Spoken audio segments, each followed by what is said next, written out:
नमस्कार दोस्तों, मैं राजेश कुमार मौर्य स्टडी विथ राजेश मौर्य के यूट्यूब चैनल पे आपका स्वागत है। आज हम देखेंगे मैंगो कल्टीवेशन इन आपकी क्रॉप को हम देख रहे थे। तो आज उसी लेक्चर मतलब उसी क्रॉप को हम आगे बढ़ाते हैं। तो हमने पिछले लेक्चर में देखा था, समझ लीजिए यानी टेम्परेचर तक हमारा कल्टीवेशन टेम्परेचर हो गया था कि आम की खेती के लिए उपयुक्त यानी optimum temperature for mango cultivation, इतना हो गया था। अब उसके आगे हम देखते हैं।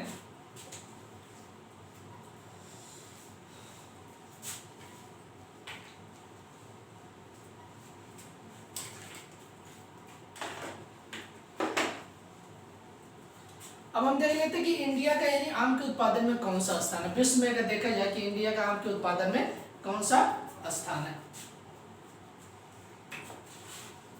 India rank in mango production, mango production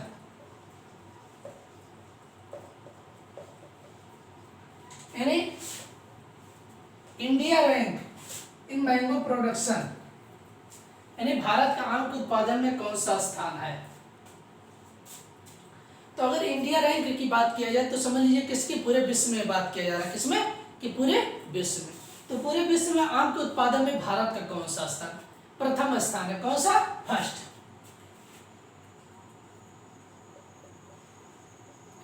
कौन सा? प्रथम या पहला स्थान है। यानी पूरे विश्व में आम के उत्पादन में भारत का कौन सा स्थान है? तो पहला स्थान। और पूरे विश्व का 50%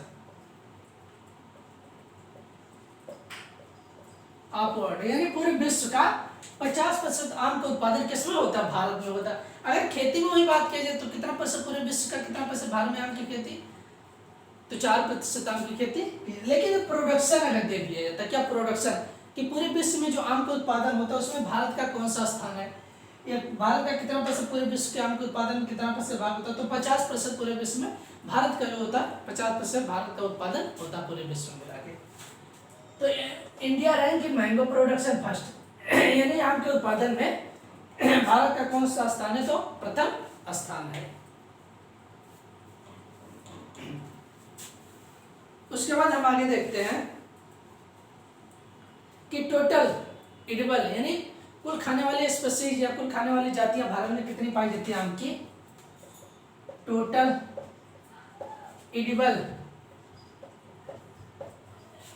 एडिबल स्पीशीज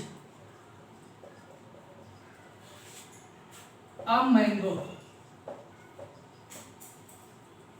यानी total edible species of mango यानी भारत में कुल खाने वाली जातियां ऑफ मैंगो, भारत में आम के खाने वाली कुल जातियां लगभग कितनी पाई जाती हैं? तो देखना कुल कितनी जातियां, लगभग 60 जातियां पाई जाती है। 60 स्पीशीज। कितनी जातियां पाई जाती है? 60 जातियां पाई जाती हैं। ये ध्यान रखना कि अगर देखा जाए कि भारत में कुल आम की जो खाई जाती है, क्या खाई जाती है, एडिबल मतलब खाई जाती है, उसकी लगभग कितनी जातियां भारत में पाई जाती है? तो भारत में लगभग कितनी जातियां पाई जाती है? 60 जातियां पाई जाती है। अब उसको किसने दिया था, ये किसने बताया था? या इज गिवन बाय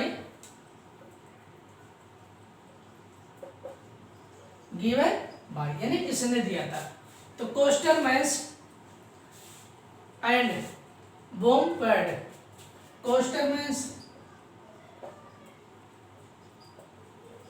कोस्टरमैन्स एंड बोमपर्ड। और कब दिया था इसको भी देख लेते हैं।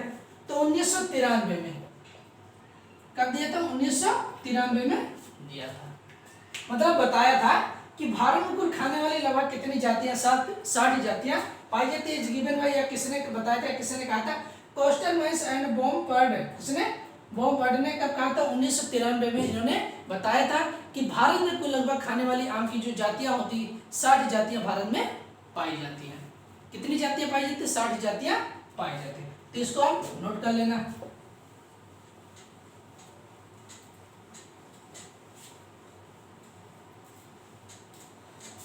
अब उसके आगे हम देखते हैं। अब देख लेते हैं कि भारत में जो जातियां पाई जाती हैं या स्पीशीज पाई जाती हैं, जैसे कई स्पीशीज अलग अलग जातियां पाई जाती हैं, तो उनके बोटेनिकल नेम क्या? जैसे अगर वैसे पूछ लिया जाए, देखा जाए तो आम का बोटेनिकल नेम मैंगीफेरा इंडिका होता है। लेकिन तो उसके अंतर्गत कुछ जंगली जातियां होती है, कुछ कौन सी जाति जिनमें बीज नहीं पाए जाते हैं, कौन सी होती है जिनमें रेशे नहीं पाए जाते हैं, तो उन सब के हम बोटेनिकल नेम देख लेते हैं।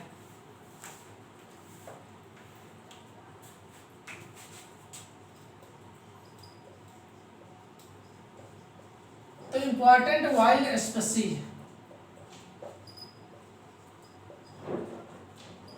ऑफ मैंगो, किसका? मैंगो। यानी महत्वपूर्ण जंगली जातियां किसके? आम की। आम की महत्वपूर्ण जंगली जातियां कौन सी? वाइल्ड मतलब जंगली जातियां कौन कौन सी होती है, या वही जातियां भी हम दोनों कर सकते हैं। जंगली जातियां आम की जो महत्वपूर्ण जातियां कौन कौन से स्पीशीज या जातियां होती हैं। तो सबसे पहले हो जाएगा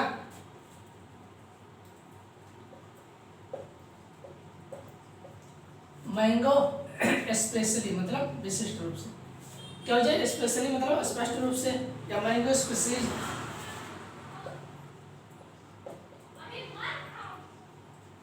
मैंगो स्पीशीज स्पेशली या इजिली, सॉरी इजिली लिख सकते हैं।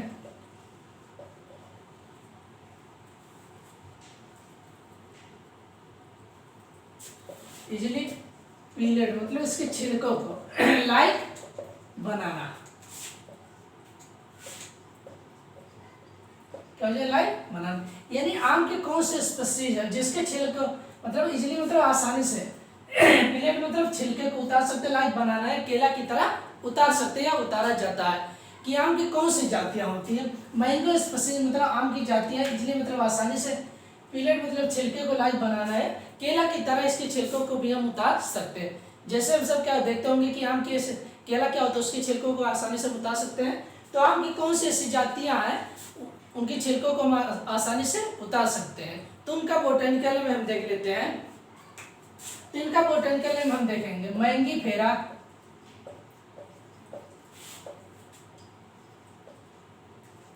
पाजंग। पाजंग हो जाएगा। क्या हो जाएगा? मैंगीफेरा पाजंग हो जाएगा। मैंगीफेरा पाजंग। तो ये स्पीशीज है। क्या है? ये स्पीशीज है। तो अगर कभी पूछ लेता कि आम की कौन सी जाति है, मैंगो स्पीशीज इजिली पीलेट मतलब छिलके को लाइक बनाना, आम की कौन सी जाति जिसके छिलकों को हम आसानी से उतार सकते हैं? मैंगीफेरा पाजंग हो जाए। ये लार्जेस्ट फ्रूट होता है। क्या होता? Largest fruit. यानी इसका फल जो होता है क्या होता? लंबा होता है। ये भी नोट करना, ये क्या होता है? लार्जेस्ट फ्रूट होता है, यानी इसका फल क्या होता है? बड़ा होता है। उसके बाद अगर हम देखते हैं फ्री स्टोन क्या होता है, मतलब गुठली रहे। Mango species free stone mango species,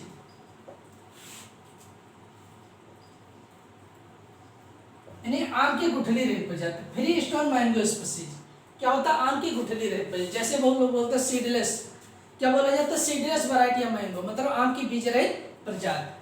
तो प्रजाति क्या होती है? सिंधु होती है। लेकिन तब यहाँ स्पीशीज मतलब जाति, कौन सी जात होती है जिसमें वो यानी गुठली या बीज नहीं पाया जाता है? तो हमारा जो मैंगीफेरा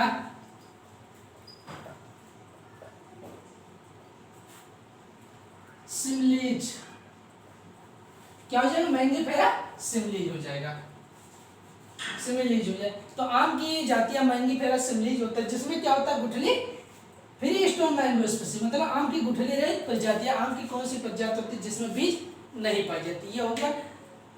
उसके बाद नेक्स्ट हम आगे देखते हैं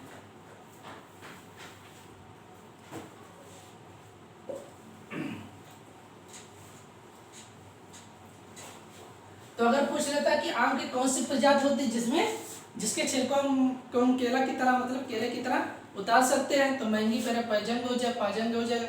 उसके बाद कौन सी जात होती है जिसके जो फ्री स्टोन मतलब गुठली रहित होती है, कौन सी जात होती है? तो मैंगीफेरा सिमलीज हो जाए। उसके बाद आगे देखते हैं हम कंप्लीटली फ्री फ्रॉम फाइबर, यानी आम की कौन सी जात होती है जो रेशा रहित होता है पूर्ण रूप से?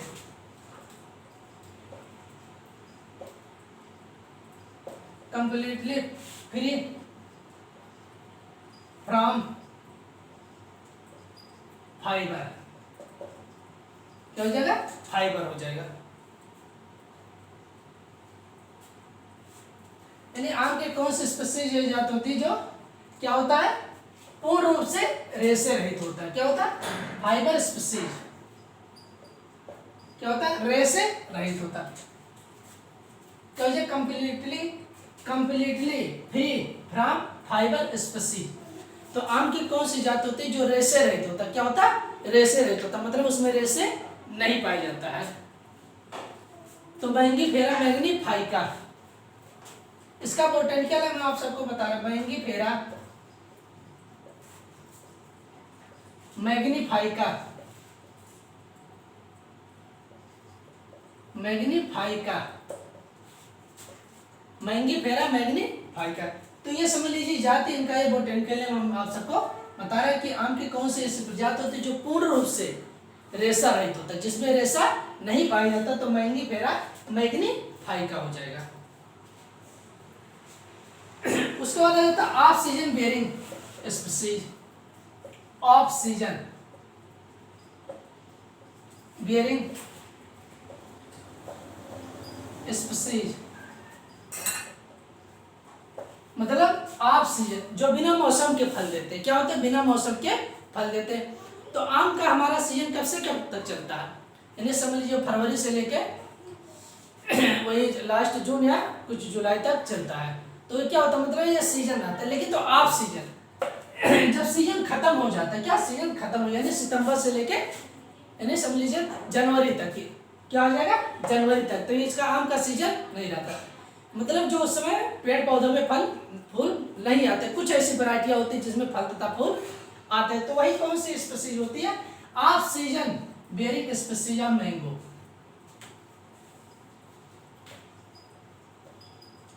तो आम के कौन सी स्पीसीज या जात होती है जो बिना मौसम के फल देती है? तो उनका हम बोटेनिकल नेम देख लेते हैं।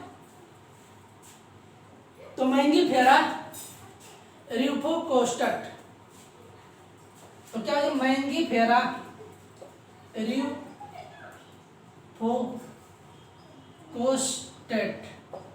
कोस्टेट हो जाएगा। क्या हो जाएगा? मैंगी यम से आप समझ लेना, मैंगीफेरा र्यूफोकोस्टेट हो जाएगा। और दूसरी जात होती है मैंगीफेरा स्विंटोनोइड्स। स्विंटोनोइड्स क्या हो जाएगा? मैंगीफेरा स्विंटोनोइड्स हो जाएगा। ये आम की जाति है, दो जाति है, ये दो स्पीसीज इसके अंतर्गत आती है। तो जो बिना मौसम के फल देती, तो मैंगीफेरा र्यूफोकोस्टेट हो जाएगा। क्या हो जाएगा? र्यूफोकोस्टेट और मैंगीफेरा स्विंटोनोइड्स हो जाएगा। ये दो जातियां आती हैं जो ऑफ सीजन मतलब बिना मौसम के भी फल देती है। उनका ये बोटेनिकल नेम हो जाएगा। अब इसके आगे हम देखते हैं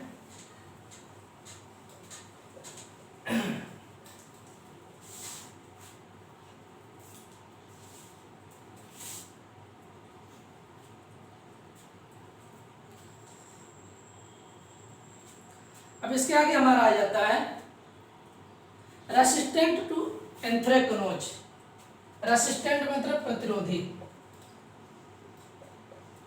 रेसिस्टेंट टू क्या हो जाए? एंथ्रेक्नोज हो जाएगा।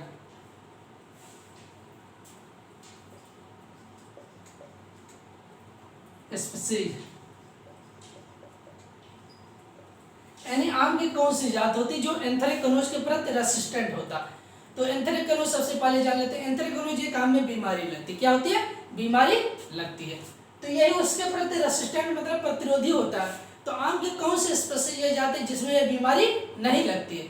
रेसिस्टेंट जहां लग जाएगा उसमें समझ लेना है इसके प्रति प्रतिरोधी होता है, मतलब उसमें वो इफेक्ट या कीट या बीमारी उसमें वो नहीं लग सकती। जहां सेंसिटिव मतलब संवेदनशील हो जाएगा वहां समझ लेना, या टॉलरेंस मतलब सहनशील हो जाएगा, उसमें वो बीमारी लग सकती है, ये मतलब होता है। तो रेसिस्टेंट टू एंथ्रेक्नोज स्पीसीज, आम की कौन सी स्पीसीज या जाति जो रेसिस्टेंट होती है एंथ्रेक्नोज बीमारी के प्रति? तो हमारा हो जाएगा मैंगीफेरा लायुरिना। लायुरिना हो जाएगा। क्या हो जाएगा? मैंगीफेरा लायुरिना। ये हम लिख दे रहे हैं इस शॉर्टकट में, इसको आप समझ लेना, मैंगीफेरा लायुरिना हो जाएगा। तो आम की ऐसी ये जाति है जिसमें एंथ्रेक्नोज बीमारी नहीं लग सकती। उसका नेक्स्ट हम देख लेते हैं टॉलरेंट, अब आ गया वही क्या हो जाए, टॉलरेंट टू एंथ्रेक्नोज,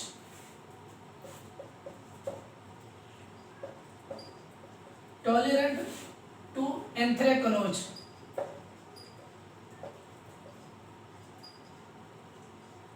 मतलब अब ये कह रहा है कि आम के कौन से स्पीशीज जाति जिसमें जिसके प्रति सहनशील होता है, मतलब इसमें यह बीमारी लग सकती है, इसमें यह बीमारी लग सकती है। टॉलरेंस मतलब सहनशील हो सकता है। तो हमारा टॉलरेंस मतलब हो जाएगा इसका बटन के लिए हमारा हो जाएगा, मतलब ये ऐसे स्पीशीज जिस मैंगो का उत्पत्ति स्थान इंडो चाइना होता है, तो वो जातियां क्या होती है, सहनशील, टॉलरेंट होती, मतलब सहनशील होती है एंथ्रेक्नोज के प्रति। तो इंडो चाइनीज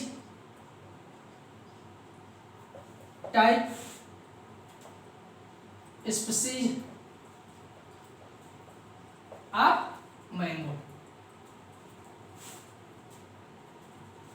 हाँ तो यह Indo Chinese origin type, origin types species of mango. तो आम की ऐसी जो जातियां जिसका उत्पत्ति स्थान क्या होता है, चाइना होता है, Indo Chinese origin type species of mango, जिस आम की जातियों का उत्पत्ति स्थान चाइना होता है या इंडो चाइनीज के अंतर्गत आता है ओरिजिन प्लस, वो क्या होती है, टॉलरेंट टू एंथ्रेक्नोज, यानी एंथ्रेक्नोज के प्रति वो जातियां सहनशील होती है। अगर रेसिस्टेंट कौन सी होती है एंथ्रेक्नोज के प्रति, तो मैंगीफेरा लाइयूरिना हो जाएगा, क्या हो जाएगा, मैंगीफेरा लाइयूरिना हो जाएगा।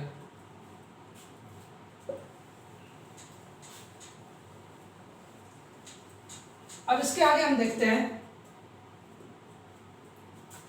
Resistant to leaf hopper. अब अगला आ जाता है कि रेसिस्टेंट टू लीफ हॉपर, यानी लीफ हॉपर आम में इंसेक्ट लगता है, उसके प्रति रेसिस्टेंट कौन सी स्पीशीज जाती है,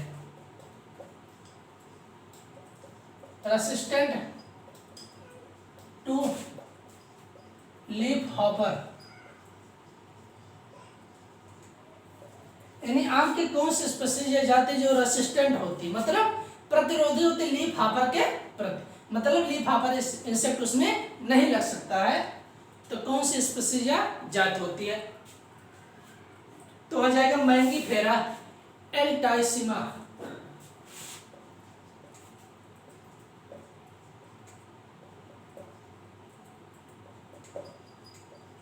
क्या हो जाएगा, मैंगीफेरा एल्टाइसिमा हो जाएगा। तो ये आम की स्पीशीज होती है, इसमें लीफ हॉपर इंसेक्ट नहीं लग सकते हैं। उसके बाद अगला स्पीशीज आता है कि highest TSS, total soluble solid, हमने आप सबको बताया शुगर के अंतर्गत आता है कि आम की कुछ ऐसी जातियां होती है जिसमें टीएसएस जो होता है, शुगर समझ लीजिए क्या होता है, शुगर होता है, जिसमें टीएसएस की मात्रा अधिक होती है वो समझ लीजिए आम की या मीठी प्रजाति होती है, क्या होता है, शुगर होता है, उसमें अधिक मात्रा में चीनी पाया जाता है। तो हाईएस्ट टीएसएस,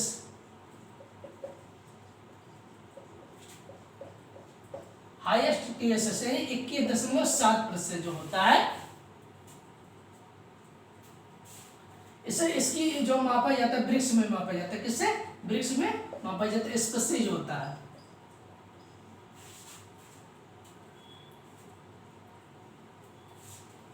ब्रिक्स हो जाए, यानी तो आम की कौन सी जातियां होती है जिसमें टीएसएस की मात्रा 21.7% लगभग होता है, इसकी यूनिट होती है, इकाई होती है, ब्रिक्स क्या होता है, यूनिट या इकाई होती है। तो आम की कौन सी ऐसी जातियां होती है हाईएस्ट टीएसएस यानी 21.7% स्पीशीज, आम की कौन सी जातियां होती है, हम आप सबको आम के अंतर्गत ही बता रहे हैं। तो आम की कौन सी ऐसी जातियां होती है जिनमें हाईएस्ट यानी टीएसएस की मात्रा अधिक होती है, तो मैंगीफेरा ओडोराटा,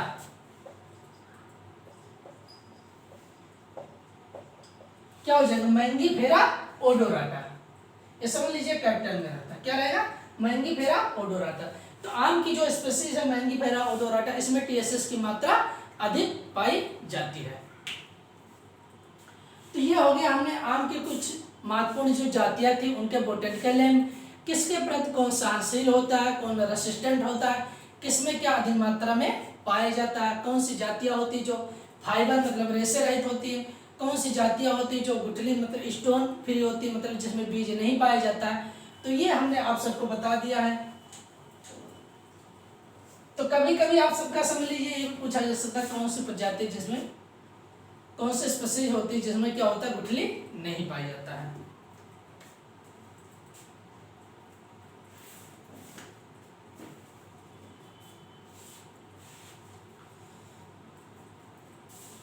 उसके बाद हमने बता दिया कि आम की सबसे कौन से विटामिन अधिक मात्रा में पाई जाती है, ये हमने आप सबको अच्छे तरीके से बता दिया है। अब हम देख लेते हैं स्पेसिंग आम में कितना होता है, यानी स्पेसिंग।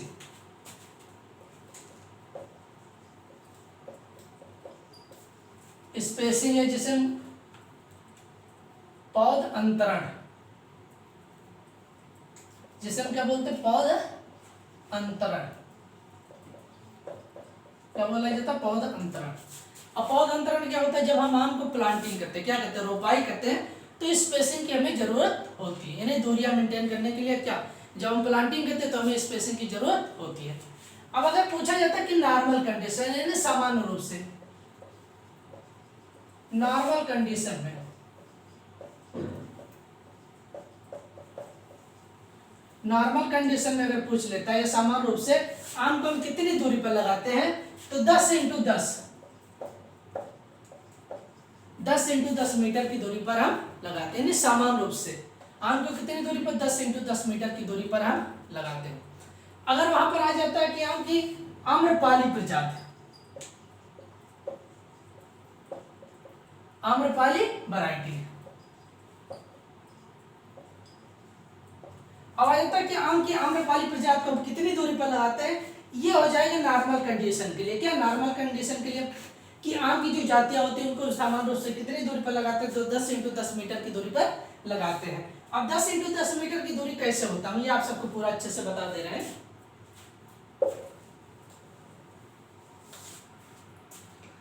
तो जैसे आप देखिए ये हमारा पूरा खेत है, क्या पूरा फील्ड हो जाएगा, इसमें हमें आम की रोपाई करनी है, क्या करना है रोपाई आम की करनी है।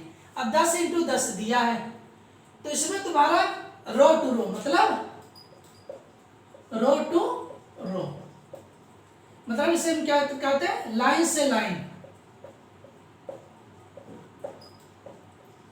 लाइन से लाइन की दूरी।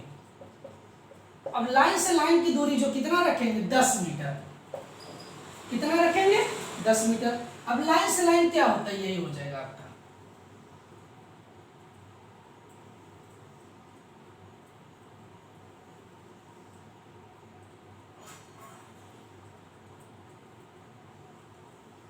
यही हमारा यहां से यहां, ये कितना 10 मीटर, ये भी यहां से यहां, ये भी यहां से यहां से यहां से, यानी तो इन दोनों के बीच की दूरी हमारी कितनी हो जाएगी 10 मीटर हो जाएगी। यही तो कितना होता है लाइन से लाइन के बीच की एक हो जाएगा लाइन से, और दूसरा हमारा हो जाता है प्लांट टू प्लांट, यानी पौध से पौध की दूरी, प्लांट टू प्लांट, मतलब इसे हिंदी में क्या बोलते हैं पौध से पौध की दूरी।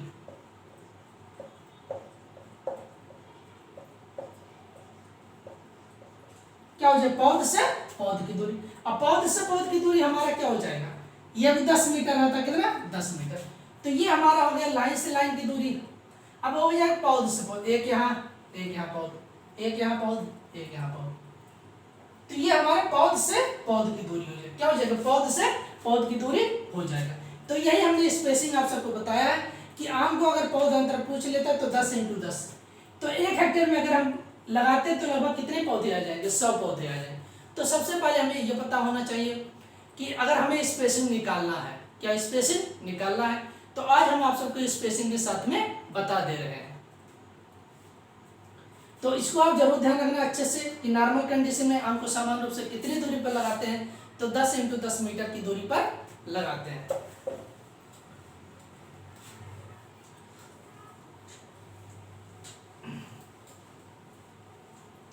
अगर स्पेसिंग निकालना, क्या स्पेसिंग या पौध अंतर हमें निकालना है,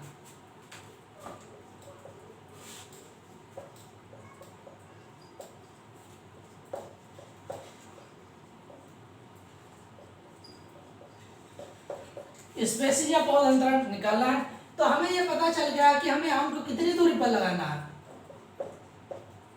10 × 10 मीटर की दूरी पर लगाना है या लगाए हैं।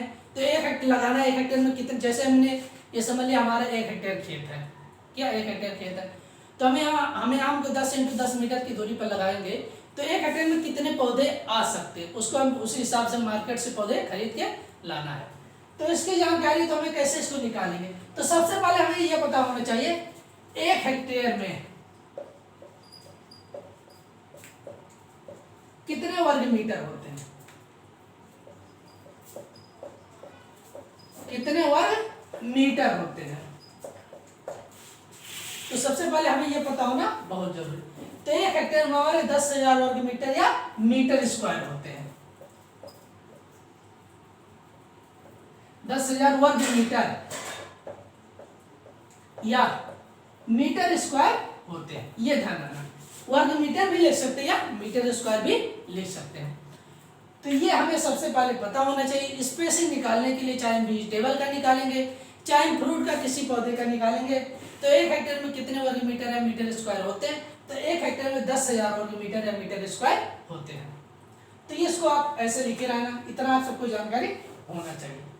अब हम देख लेते हैं स्पेसिंग निकालना है तो हमें कितनी दूरी पे लगाना है। तो पहले हमारा जो फार्मूला या ऐसे समझ लीजिए, तो जो हम सबसे पहले जो 10,000 लिखेंगे, क्या ऊपर लिख देंगे 10,000, क्योंकि हमें कितने निकाले 1 हेक्टेयर में निकाले, तो 1 हेक्टेयर में कितने वर्ग मीटर या मीटर स्क्वायर, 10,000 वर्ग मीटर या मीटर स्क्वायर होते हैं, ये हमें पता होना चाहिए।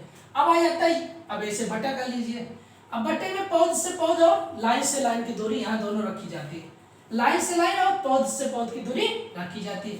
तो हमारी जो ये लाइन से लाइन की दूरी कितनी थी, 10 मीटर थी, यानी लाइन से लाइन, तो कितना हो जाएगा 10। अब फिर इनटू गुणा कर देना। अब ये दूसरा यहाँ पौध से पौध की दूरी भी हमें देख लिखनी है, तो पौध से पौध की दूरी कितनी थी 10 थी, तो यहाँ पर हम लिख रहे हैं 10, कितना हो जाएगा 10 हो जाएगा। अब इन दोनों का हम गुणा कर दें आपस में, 10 दाहिया 100, या ऐसे भी हम काट सकते हैं, ऐसे ऐसे, एक जीरो से ये उठाएंगे तो एक ये कट जाएगा, दूसरे से ये उठाएंगे तो ये कट जाएगा, ये कट गया। अब बचा कितने 100/1। अब चाहे 1 लिखिए या ना लिखिए, तो आ जाएगा कितना 100 आ जाएगा। अब 1 हेक्टेयर में नंबर ऑफ पौधों की संख्या कितनी हो जाएगी 100 हो जाएगा। तो 1 हेक्टेयर अगर हमें रोपाई करना है तो कितने पौधे लगेंगे 100 प्लांट प्रति हेक्टेयर, 100 पौधे प्रति हेक्टेयर, क्या हो गया 100 पौधे प्रति हेक्टेयर हो गया। ये हमारा 10 × 10 मीटर की दूरी दिया था, हो गया। अब दूसरा इसी तरह हम बता दे रहे हैं,